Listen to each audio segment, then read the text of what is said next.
Hello, lovely ladies. So I was going to do an update for my pregnancy. I will be 8 weeks tomorrow, 8 weeks pregnant. This will prayerfully, pray with me, be our 8th living child. And I'm due sometime in the summer. I have C-sections. It is just my journey at this point. This will be C-section number 5. And so things will be planned and scheduled prior to 40 weeks. That's why I say I will have a baby in the summer. I just don't know when right now. I have um, an appointment with my OB for the first time this week, and that will be exciting because heartbeats make me happy.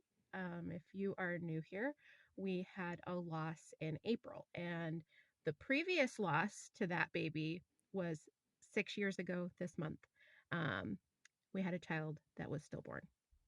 And it was that baby that was stillborn that started this thing for me that I always told people I was pregnant, like pretty much as soon as I knew. But after he died, I was like, and in his pregnancy, I'm actually still very heartbroken to say that I have no pictures of me pregnant with him because I had caved to the large families are um, an embarrassment, and you're not responsible if you have more than maybe 4 kids, and a lot of voices were saying that they were unhappy with our choice, and so I just chose to hide it and not talk about him. And today I don't do that. I am unashamed that I am the mom to 7 living children, and any others that come our way are blessings. Baby number 8 is a blessing. After our loss in April, my metabolism tanked. Grief does weird things to our body, right? And so did my immune system. In June, our family got, for the very first time, the illness that has swept the globe, and that trashed my metabolism even further. And I have not stepped on the scale, but I have probably gained back most, if not all, of the weight that I had lost.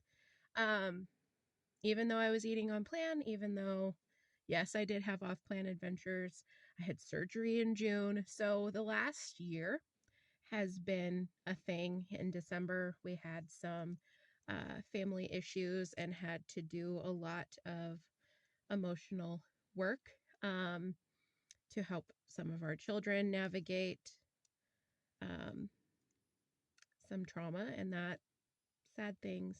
But here we are. Any new challenge in my life, I go to the books, right? I go to into research mode. I try to figure out how to best help either my people or myself. And through that, I have found that I very likely I have Hashimoto's, and I have been off medicine for 4 years now, almost 5 years, and that I'm very likely in a flare of some kind.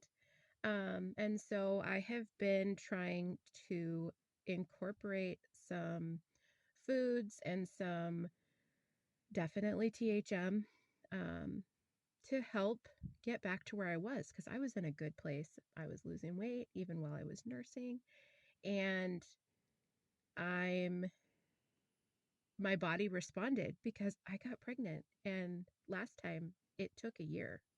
So some things I'm doing right now. I'm having 3 Brazil nuts daily for some natural selenium. And then I am eating iodine-rich foods. I'm actually craving them, which tells me a lot of things. Specifically nori I'm craving, so I'm going with it, and I am sprinkling it on all the things. I'm also craving protein, which is great because I definitely need it. I've had postpartum preeclampsia the last 2 babies, and that will not be a thing in Jesus' name, because that is hard on your body. um, it's all hard on your body, but postpartum is really hard for me. And then I also am doing a lot, like very solid e-meals has always been a good thing for me with Hashimoto's.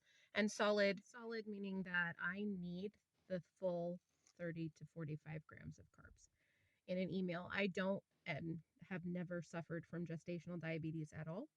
Um, and so I don't worry about that, and I need those carbs. I actually need to eat like 2 meals a day. And I try to eat 5 times a day. That's my sweet spot. That's something that I learned while I was breastfeeding, while I was pregnant with my daughter, who's going to be 2 or who is 2. And, but weirdness, this pregnancy, I have really intense nausea, which is not a bad thing. But I also am having, for the very first time, an aversion to cooking meat, which my husband is having to cook that because I cannot. So there's baby updates. I will definitely be letting everybody know when we see heartbeats this week because goals, right? I no longer concur with people that it's all about babies being healthy. No, it's not. After you've lost children, it is always that they are alive. That is what to me matters is that they are alive. Health is not promised, right? We learned that. Health is not promised, it's not guaranteed. And I just want my children to be alive and here and for my pregnancy to be healthy. There we go. Healthy pregnancy in Jesus' name.